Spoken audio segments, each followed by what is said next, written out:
Hey guys, and welcome back to this channel. In this video I'll be showing you guys how you can crop videos on CapCut PC. So I'm just going to select this video onto my project, and for instance I want to crop it to like a 1x1 square so that I can add a background to it. So I'm just going to select the video. If you don't select the video, the option won't be there, so select it and select crop. And here's where you can crop your video. You can also rotate it to like crop it down, but I'm not going to do that. So go to crop ratio. There's free, which is like you can like crop it into any size you want.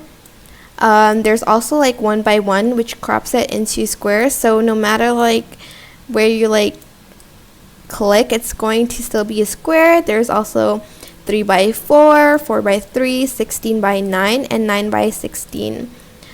So for instance, I want to crop it to like a size so I can put it on a TikTok. So I'm just going to choose 9x16. I'm going to then press confirm, and I'm going to go here and I'm going to select 9x16 too to fit it to size.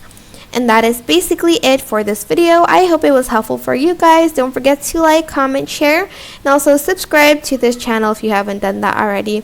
If you have any questions, just leave it in the comment section down below, and I will try my best to answer them all for you guys. If you found this video helpful, please click the thanks button above the description box down below. Thank you so much for watching. Bye!